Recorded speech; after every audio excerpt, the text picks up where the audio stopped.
What is going on, people? Welcome to the match preview. The Premier League is back, thankfully, because we don't have any other option. We're out of the cup.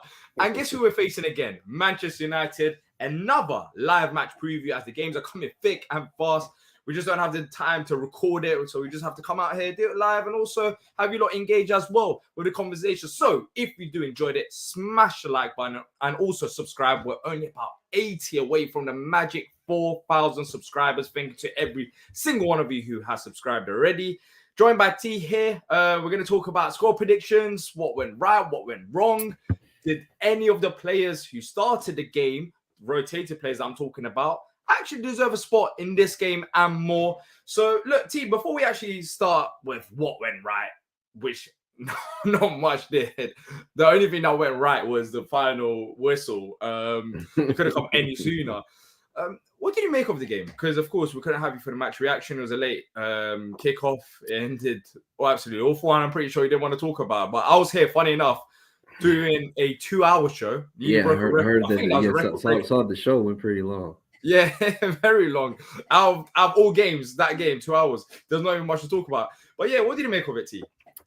I mean, I hate to say it was to be expected somewhat, but I don't know. I guess there was some, at least like thinking about the team that we put out there, I was a little bit surprised by some of the aspects of the team that we decided to go with.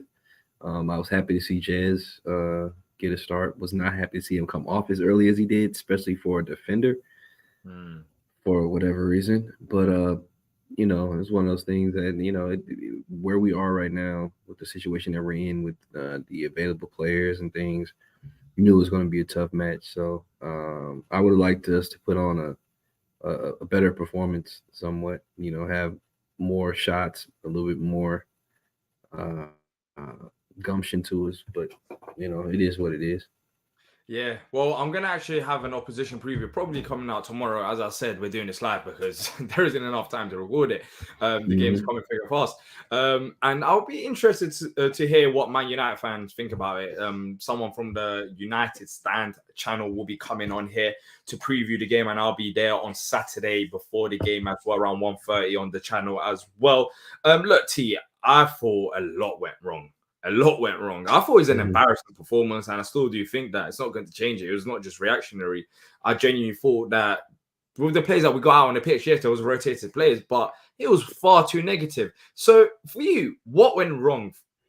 Like, I think is a combination of players not performing and also far too negative tactics. Yeah, it felt so much respect.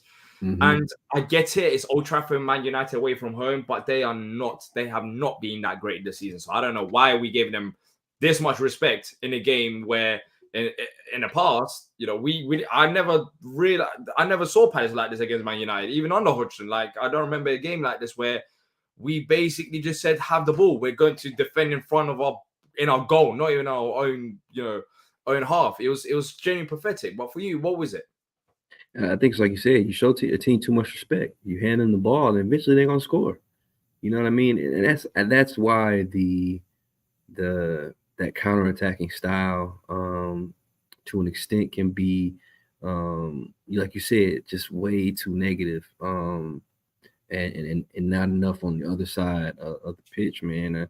I feel like in those type of matches, whether you're down players or not, like, here's the thing: you come into a match like that and you're missing guys. What do you have to lose, man? What do you really have to lose? It's like just go for it, man.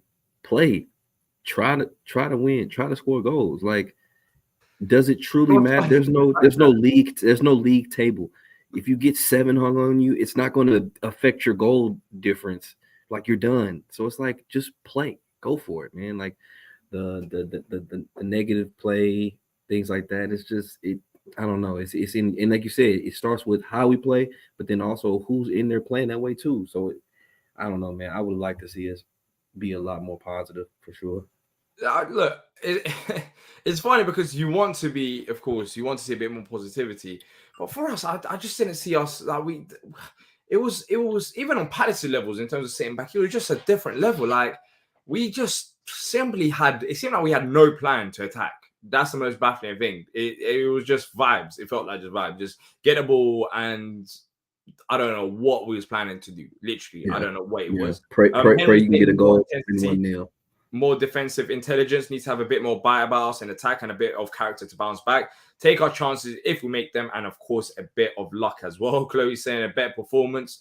Then choose, I hope so, because that was a disgrace. 100% agree with Chloe. Damo, I feel for you as well. 10-hour round trip by coach. I must need my head examined. Jeez, 10-hour round trip to watch that. I mean, you didn't see a shot on target until like the 70th minute.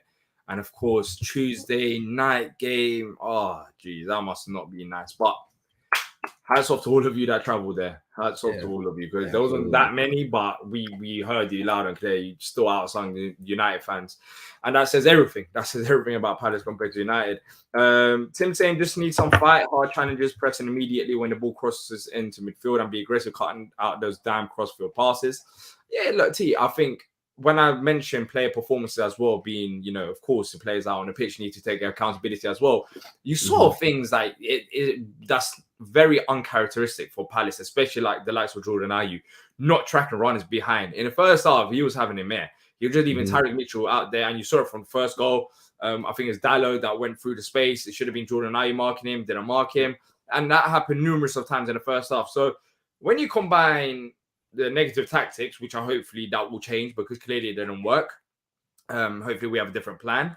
And two, some of the players that should have been performing, not performing, I expect a reaction in this game. And that's the only thing that's giving me hope going into it, because it was genuinely so pathetic that I can't see us having another performance like that. Surely not. So hopefully we have a bit of fight and a bit of, you know, hunger to actually try to get a result. And first and foremost, don't embarrass yourself like you did, because that was embarrassing. That was embarrassing from Palace as well. What's up, Bollocks? Red saying tighten up and stop giving the ball away. Literally the simples of football as well. I think a lot of what Roy might have done was to stop United from carrying overloads of momentum to next game. I think United have the momentum 100%. They haven't helped them. It seems like they got that. I mean, they probably can't get a bit more. It's their best performance all season, and all their fans are just happy over it. That they, you know, United are back all of a sudden. So we have to make sure we put that right on Saturday, which is not going to be easy. Just as it's saying, Rich has played well as usual, but Jess, I don't think he can deal with the physicality. So let's talk about, you know, this game and should any of the rotated plays start? For you, look, Jez is the one that got a lot of criticism after the game. A lot of people saying he's not physically able to start games. And I said it before, it'll be good to see him start ahead of Jeffrey Schlupp, because I don't know how much worse he can do than Schlupp in terms of an attack. But there's also question marks about whether he should be starting or not. But one thing for me is that he should be coming off the bench regardless. But Jez made his start, the Rob Holding debut, Richards played, Klein played, Dean Henderson went out injured. So in terms of the rotated plays, do you think any of them warrants a potential start or minutes coming off the bench based on what you saw? Jesus Christ, I don't know how Jeff Schlupp keeps getting in these matches, man. Like he's just like the Palace Iron Man. It's like you talk about rotation for everybody else, but Jeff Schlupp is going to be there. Jeff Schlupp. Yeah, because we don't have any other options. Man, you could have had Will Hughes in there if you wanted to. Then you plays in place of Will Hughes with Lerma injured. You got Gyro sitting on the bench too. You could have played one of them and brought Gyro was the one positive. I'll tell you that. You looked solid in this game. Like you had. I mean, I feel like you have options. You could have. I mean, you had Ozo in there too. Like you could have started. You could have started Will Hughes and gave Ozo the appearance off the bench in his place. Like there was a lot of things you could have done instead of starting Jeff Schlupp again. I mean, that's just the honest truth. But I mean, for me, the most shocking player out there was Nathaniel Klein. Oh, jeez. Don't even get me started on that. I'm sorry. That might have been the worst performance from him I have seen. Yeah, but since he's gotten back with us. What do you expect? He's not. I didn't expect him to be. We have the discussion with Joe Ward. Joe Ward is better than Nathaniel Klein, and we're discussing how many teams Joe Ward can get into in the Premier League, and there's barely any. There was one point. I feel like there was one point where people were 50-50. Some people like Klein more, and some people like Joe Ward more. But with man, Klein looked bad. So do you think it's a case of what can Roy Hodgson do when this is all he has? Like I said, I mean, he still can make some different choices. I mean, you didn't have. I mean, honestly, I mean, I would have probably started Nathaniel Klein in that match too, but I would have been absolutely shocked by how bad he was. Like, that's just being honest. Like I said, he didn't have to start Jeffrey Schlupp. He decided to start Jeffrey Schlupp. You know what I mean? He's starting again on Saturday. I think that's 100%.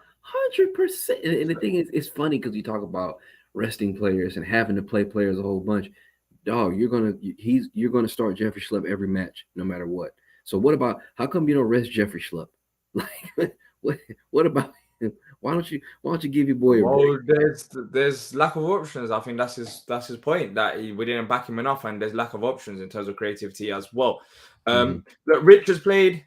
He was okay. He could have gave another penalty. You know, similar situation to Villa. You can make that argument in the first half. Funny enough, they scored from that corner anyway, so didn't really make much of a difference. Rob Holding debut. I thought he was okay. Nothing great. I think Joachim Andersen and Mark Gay still weren't their place. Dean Henderson, to be fair, he didn't have anything major to do. I didn't get to see him play at all. I didn't tune in until a little bit later. Like I tuned in right after he went off. He looked okay with the ball on his feet. Looked comfortable. And to be fair, when he went off, that's when Palace crumbled. I don't think it's a result of Dean Henderson and Sam Johnson coming in goal, but it's interesting to see the drop off straight away. And he's injured, so that cost us about so far more than £1 million per minute that he's played. Typical, a goalkeeper gets injured from kicking a ball. And I don't know if you saw it as well, that after the game, apparently he came out that Forest didn't want to sign him because of his past injury. Because of that. Yeah. And it's typical Palace. And it's interesting that we didn't pick up on something like that. And apparently Man Utd declined us to be able to have a deep physical with them or something. I saw that too. Yeah, if a team declines you being able to have something like that, like I don't know how true that is, because I don't think Palace will accept that, because I mean we will do our medical that we need to do to get a player, especially if we're spending 15-20 million pounds on him. I don't think that is true. I'll be very surprised if that is. But look, it goes back to the question. I think coming out of the game, it was like it didn't help at all that Dean Henderson was injured, because it adds that pressure saying, oh, you spent 15-20 million pounds on a backup goalkeeper, reportedly on wages around 100,000 per week. Can't confirm whether that's true or not. And he's out injured. And look at our attack. We barely got any depth there. And, blah, blah, blah. The narrative started again, and rightly so, because I don't know if it was the right time to bring in Dean Henderson, regardless of how good he can be for us. But in terms of the defeat, 3-0 defeat, and I'll be honest, T, I don't know about you, but I said it on the live match reaction. I kind of switched off in second half. It was on, but I was not focused like that, because it was terrible. It was terrible. It took us like 70 minutes to have a shot on target. And that was not Man United's strongest squad as well. Of course, I had a few key players on the pitch like Mason Mount and Casemiro. But it was awful to watch. Do you think that defeat could help us in a way? In terms of now you're expecting a reaction. Now you know how Man United will try to approach the game tactically. And we got now an opportunity to get things right at Old Trafford once again. Do you see it like that? Because I think that defeat should be able to help us in a league game. I don't know if I'm being crazy, but that's what I'm feeling. It's hard to say. It's hard to say because, number one, we're talking about a match with a team that had a very different side than what we'll see on Saturday as well. So we'll be playing a slightly different side, and they'll probably be playing a very different side from what we saw during the week. So that's a piece there. Tactically, we don't know what's going to change for us, for sure. Hopefully, not the whole same old type of mentality where we're just going to roll it out and do it the exact same way and hope for a different result type of thing. There's a question here. Sorry to cut you off. Roy in the second half went 3-5-2 off like 5 at the back. I do expect Roy to go for it. I think Tim said that he kind of hopes Roy to go to a back 3 as well, then push the fullbacks up to make a midfield problem for Man United. Do you think he should be changing the formation? Like, in terms of what went wrong, I think the tactics were wrong. Do you think it's a case of formation or just their approach to the game? Because I'll be honest, simply don't have the fullbacks to play back 5 or 3, however you want to put it. We don't. Because you expect your fullbacks to be attacking. give you an option there. And if you don't, then damn, that's going to be negative. You're just going to be sitting back. Do you think he might want to go with that approach just to sit back and try to get a point? So, what do you make of back three versus a back four? I mean, he could do something like that. I mean, I think it would take a lot of invention and creativity out of us to make that move. And for that reason, I don't think we would. But you definitely could do that. If we were to do that, I don't see us playing somebody like necessarily. Well, I guess you could play Ward there and then have a back three with Ward. Well, it's not but I would hope. Ward is... I don't think Ward would be the wing back. I think Ward would tuck into the back three. And I think your wing back will probably end up being somebody more like Jordan Ayew. If I was going to do it, that would be my move, is to make Jordan Ayew the wing back and not. I don't know if he would do that. We're talking about a manager that's not willing to take that many risks. Like I said, I don't think Roy would do that. That's what I said. That's why I don't see it happening, because I don't think Roy would have that inventiveness, that creativity to do something like that. To be quite honest with you. Yeah, I think you should stick with a back four, but don't be as negative. Don't sit back. That just didn't work. Don't be as negative. Try to at least, it felt like a mid block rather than a low block, but at least try to push up a bit more. Try to press them, make them uncomfortable. Casemiro possession a little bit. Love the time in the world. Like literally, they could have just had a cup of tea, chat with their friends, and they would have still had the ball because we wouldn't have pressed them, and they could have made the pass. Like they had all the time in the world. Try to make it a bit more uncomfortable rather than just sitting back as we did, because that just simply didn't work, and it made the game much easier than it should have been for Man United as well. Now, quickly, let's look at the league table, as it is a league game, pre-game week 7.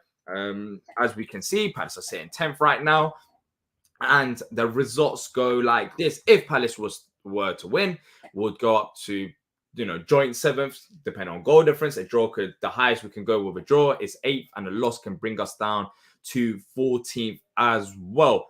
Now that we're approaching the 10 games mark, T, and you're looking at the league table, it makes it more important, based on the result against United just a few days ago, the 3-0 defeat and the performance, and also the league table, that we get something out of this game. I don't want to lose this game and drop down to 13th, 14th, and I know the negativity around it will just be crazy, especially 2 defeats and a bounce against United if we are negative. But for you, how do you think the table's shaping up? We're sitting 10th, which I think has been objective of the club for a long time. Do you think we can, without spoiling the score prediction, get something out of this game?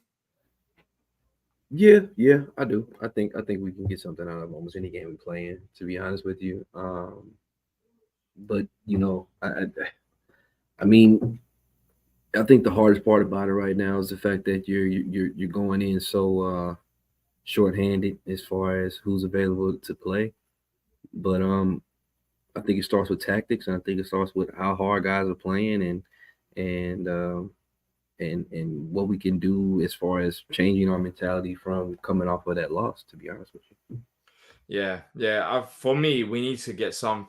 It's hard, but we just need to get something out of this game. I think the Fulham game was disappointing to not get 3 points in that. It was not the worst result in the world, but you ideally need to beat Fulham, and also Man United. I think they're 1 point above us in the table as well. So if we can get a draw, then that'll be fantastic. Just quickly talk about Man United. Was you surprised with them as well? Because as I said, even going into the game, they haven't been that great this season. And some of the results, apart from the victory against us, they beat Burnley 1-0 the game before. They lost 4-3 to Bayern Munich, lost 3-1 to Brighton at home, lost 3-1 to Arsenal away from home, beat only Forest 3-2 at home. I thought that they were the better team. They 100% deserved the victory, and they made it look easier than it should have been. And I think that's down to Palace. But the first 15 or 20 minutes, I think it's 15, 20 minutes, even before they scored, they weren't even creating that many chances. They weren't that great. I think Palace just literally opened the door for them, lost the tracker, and then, yes, they were having possession, but they weren't creating that many chances. And then, as a result, they scored the first goal. We kind of switched off, and the rest is history. We're just going to get into the game. Am I being a bit too casual about it, or or Man United not just that great. I just don't think they are. If No, we go back they to how didn't- we're normally playing defensively, I think there should be more of a struggle. And we look at our head-to-head results against them as well. If that will help our case. But they beat us 2-1 last season at their ground, drew 1-1 at our ground, beat them 1-0 at Old Trafford as well. They beat us 1-0. We drew 0-0. Now, we've had results against them in the past. None of this like 3-0 nonsense. It's always been tight. Yeah, I don't honestly think that they were that great. In being quite honest with you, I think that they were the better side. But a lot of the success they had was because of us, like not because they were better. That's what I think as well.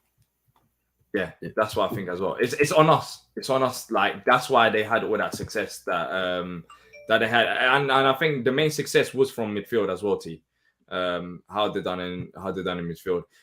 Dean says, don't get why Gyro isn't at least on rotation in league games. If you can drive like that in other games, he'd be so useful. He also says IU is a right wing back playing in front of a right back anyway. True say, he's always tracking back anyways. Use your front three. I still don't think playing Ebbs on the left, but I'll do it if the alternative is Schlupp. Ebbs left wing, Mateta centre forward, IU right wing. I think for my front three, it has to be Mateta because there's literally no other striker. IU down the right. I'll put Schlupp down the left and put Eze through the middle because I'm looking at the Fulham game, and in the Fulham game, putting Eze out wide didn't help us one bit. And Schlupp is not number 10. Like, he's everything but number 10. I'm sorry, he's not a creative outlet. So for me, that would be my front realistic 3-4 if we're including Ebbs there. I think Ebbs needs to be behind the striker. For you, T?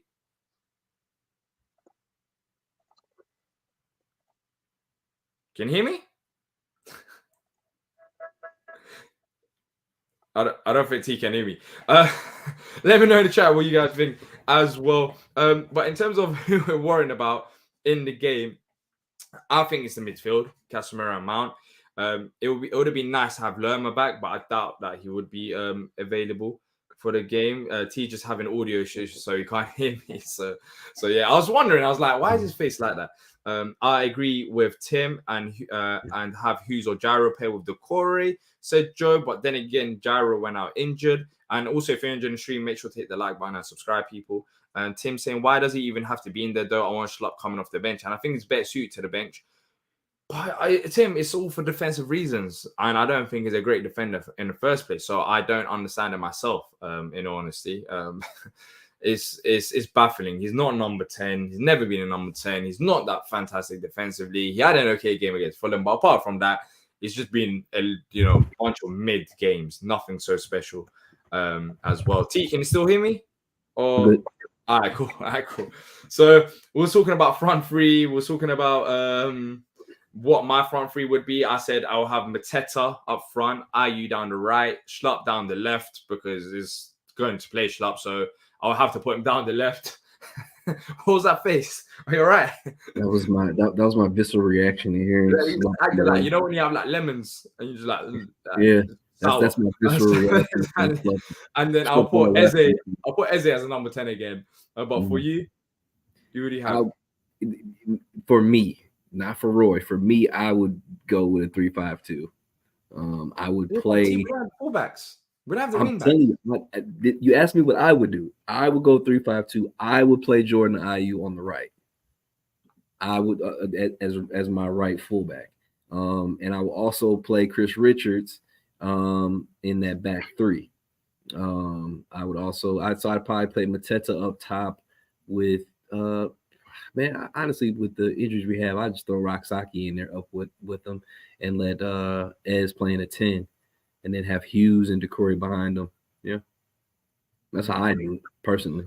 Yeah, we need Lerma back. And Bollocks, I agree with Bollocks here, hoping Lerma returns. I don't think he'll return for this game. It's all about now international break, October. We just have to go through this, Forest, and then just wait for October international break to be done and dusted. And hopefully by then everyone will be back because, geez, we are missing some key players. But then again, it shows a lack of squad depth. That's pretty much it. We have a very good starting 11. And apart from that, there's some very serious questions about our attack. And look, Jez didn't have a great game. Yes, I can admit that, but I'm not You going to don't write him off abandon straight the guy. away. He's 20 years old. I don't think you just abandon him and say he's not good. Yeah, and he faced Amrabat, a physical player as well, away from home, and who really had a great game where Jez was, the bad one. It was just Gyro. It was just Gyro. As a team, was absolutely awful. So, look, give him some proper minutes coming off the bench. If Schlotter's not having a good game, bring him on for more than 2 minutes. Bring him on for like 15, 20 minutes. Let him have these spells. Let him get used to Premier League football rather than chucking him in the deep end. And saying that, I would have rather him stayed on than Mark Gay come on the pitch because that was a bit baffling. I know we're losing the game 2-0, but you might have, as well just had Jez play 90 minutes because he hasn't had that so far this season. So that was baffling. But give him more opportunities. Let him get used to it. Maybe he's not ready to start. Yes, I can agree with that. But he deserves way more opportunities. I think part of player success that they have in matches can be attributed to the opportunities and what the managers is giving them in order to be successful. Like if you think about it, a player his age, he's had very little room to have success this season. Very little. Yeah. He needs a bit more support, exactly. It's a bit baffling how we kept him, but we don't really want to use him. So it's like, we just stay at that numbers. That's what it feels like so far anyways. And it's like, why did we do that? Why did we do that? Makes a great point by saying that, when you think about it, when we see Jez get decent minutes, it's always against bigger That's right. It's right. Even his debut, it was against Chelsea. I was there. When we have matches that we are winning, handling, or we're playing against lesser sides, we never see him. That isn't that more confusing based on what Roy said after the Fulham game, where he said that he's not ready to play in these type of games. But you put him into, what? Make it make sense. What do you think he's talking about then? Make it make sense. So was he not ready for Luton? Was he not ready for Sheffield? Like, was he not ready for the matches that he could have easily played a very significant role in, or at least come in and play more than 10 to 15 minutes, like even give him 10 to 15 minutes rather than 2, 3, 4, 5 in matches against lesser sides. But he plays against Chelsea, he plays against Arsenal, he plays against Man United. Like, I don't get it. Baffling. Like, he never gets opportunities against sides that are similar to our level. He's always against top quality opponents. And I guess Wan-Bissaka done a similar thing though. He came on against Tottenham, and then it was Man United, and he just looked in place. So I don't know. I don't know if there's a thing behind it, but it is baffling. Maybe it's just the fixtures. The cup game he played against Plymouth. To be fair, I think he got subbed off. But he just needs to get a bit more minutes coming off the bench rather than just the odd start here and there, and barely having any proper game time to get into a rhythm and build up momentum. Joe saying, is Malcolm really that bad? He's not getting a sniff at all. I'm not surprised. To be fair, he's never looked that bad whenever he's played, but we're talking about Roy here, so I think for Malcolm, it's lack of trust. It's lack of trust. The reason and it's between the ears for him because Malcolm has he's still very young, still very raw, and I don't think he thinks the game well enough yet. I can understand that as well. Now let's move on to the score predictions. Of course, we've got a prediction table. So before we do get our predictions done and sorted, let's look at that as well. So the prediction table as it stands right now, me and T at the top. Of course, the Man United game, we didn't do a prediction for that as it was a cup game. We bypassed it. AJ and Stan 2-2. Stan picked up a point from the Fulham game. He predicted that we would draw. And it was a 1-1. Of course, you just got the correct outcome, which is a point. A correct score and an outcome is 3 points as well. So, of course, that game ended 0-0. I said 1-0 to Palace. Got it wrong. AJ said 2-1 Palace. And T, you said 2-1 as well. Look, the points ain't really moving. I feel like me and you been stuck on 4 for like a few weeks now. So let's see how these predictions come along as well. Send us your thoughts in the comment section as well in terms of your predictions, and then we're going to wrap it up, people. So I'm going to start off with my prediction in this game. It's going to sound wild. I'm going for 1-1. I'm going for 1-1. Okay. I think they would want to react. They need to react based on that performance. we should be better defensively. I don't expect Jordan Ayew to be that bad in terms of tracking back when that's one of his specialties ever since joining Palace, his defensive work. He had an off game. So basically the starters that's been, solid for us that had an off game. We had rotations as well. Of course, they had rotations, but when you put Gay and Anderson there, as well as Joe Ward ahead of Nathaniel Klein, that defense improves naturally. Sam Johnson's been reliable as well. I think they're, United, they ain't that great defensively, but I think we should have more of a go in attack after what we saw. Clearly, our attacking approach didn't work. So I'm going to go for 1-1. I'm expecting potentially to get something out of this game, which I think will be fantastic. T, I'll read out AJ's and also Stan's predictions in just a second, but how do you see this game going? I'm gonna set myself up to hopefully be in good spirits after being completely wrong, if possible. That would be great. But I'm gonna go 2-0 Manchester United. I thought you were going to say 2-0 Palace. I was going to be like, bro, whatever you're smoking. No, what I'm saying is if I'm completely wrong, that means we win.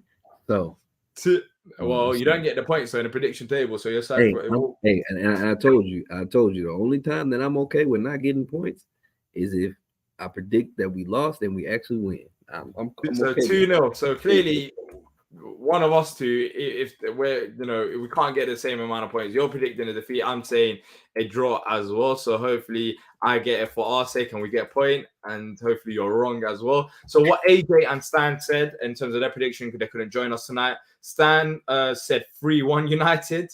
So they agree with you. So put Stan 3-1, and AJ said 2-1 United. So we've got the predictions for this game is 1-1 from me.